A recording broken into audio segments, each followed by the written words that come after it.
Hello everybody, Anthony Alfredo here, and today we're going to take a few laps up around the boards here at the virtual Homestead Miami Speedway on iRacing.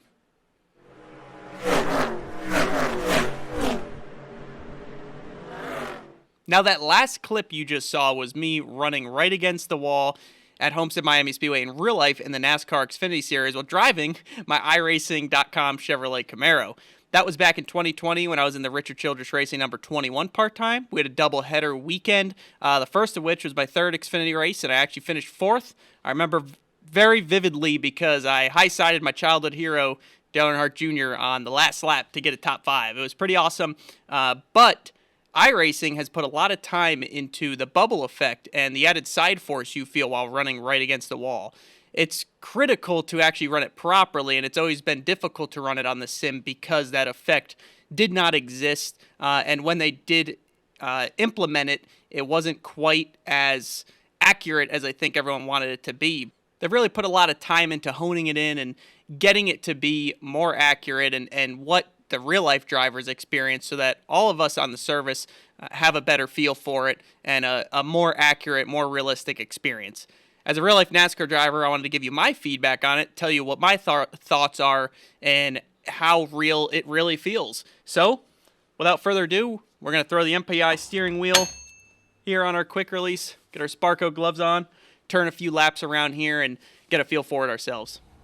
Now, as I leave pit road, I do want to mention that my SimSeats driving simulator is fully equipped with D-Box Technology haptic system, and those four actuators really help me feel all of the subtle cues that allow me to maximize the sim and get the most out of it as a real-life driver, really make it a legitimate training tool. And those cues are track characteristics, the balance of the car and how it shifts, and in this case, the added side force you feel while running right against the wall and driving around the high side of an oval at high speeds. We're going to get our lap started. We're on 4 fresh tires, so it's going to have a lot more grip and want to kind of steer away from the wall probably.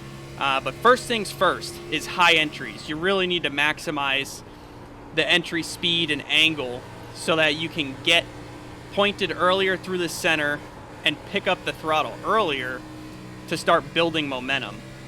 It also packs the air on the right side of the car. You hear us use that term a lot in real life. He packed it in there. It's not just packing the car into the corner as in driving in deep. It means packing that air on the right side early so that it holds you there and you can stay against that bubble. If you enter too shallow like this, it's really easy to blow through the bubble, and if you don't, you're going to have to check up and shave a lot of speed off early, really choke up that entry to not blow through that bubble like I just had to do in that case. But if you try to drive it in there as hard as you would while right against the wall, you'll likely slide right through that bubble. So enter right on it. There's a big bump in the center 3 and 4 right there. Make sure you cross that. Sometimes you're already back to the gas, so you just have to get back out of it quickly. A kiss of the right rear against the wall is totally normal. That's when you're really getting it. Turn 1, though, you see the radius is a lot tighter than 3 and 4. So see how easy it is to get in the fence right there? That was a little bit of a dramatic example, but just to show you how much tighter that radius is, we're going to head down into turn 3 now. You'll see how much smoother it is. It's a lot easier to enter right on the wall here.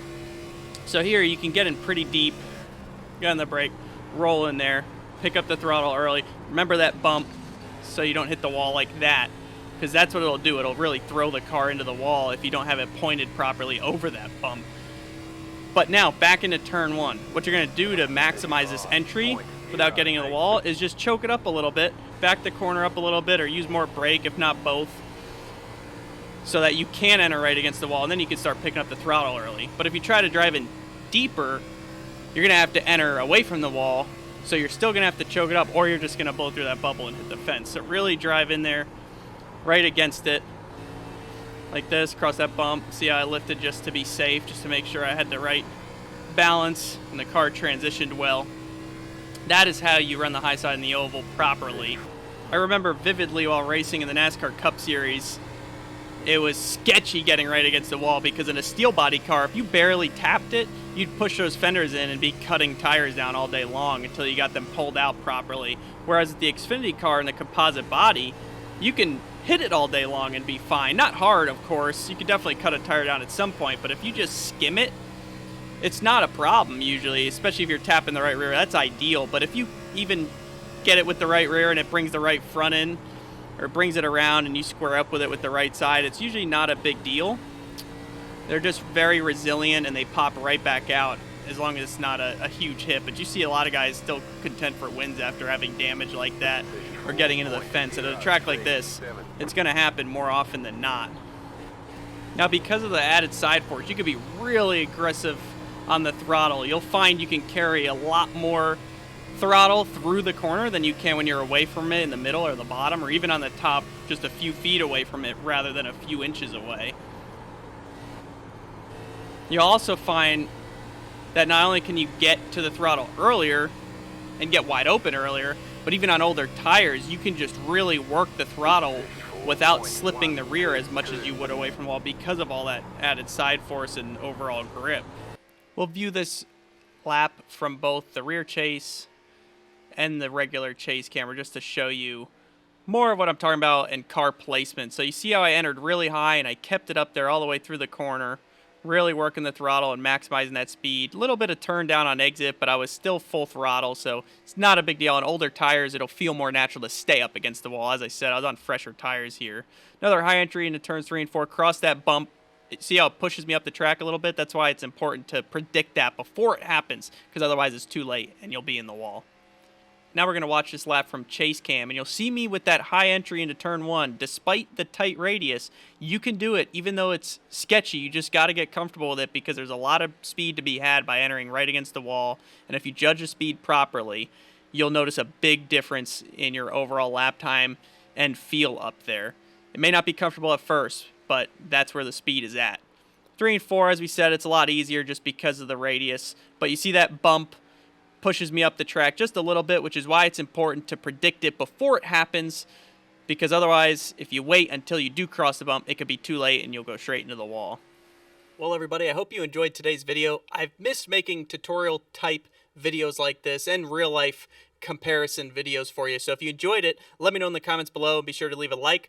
Maybe I'll do one of these on a tri-oval type track or a D-shaped oval, because coming off of turn 4 or entering turn 1 on the high side can be a bit of a challenge, and a lot of them are unique in their own ways, but there are also a lot of similarities. So be sure to take these tips and advice to some of the other ovals if we see the high side making speed here on iRacing. But nonetheless, thank you for the support as always, and I'll see you in the next video. Peace.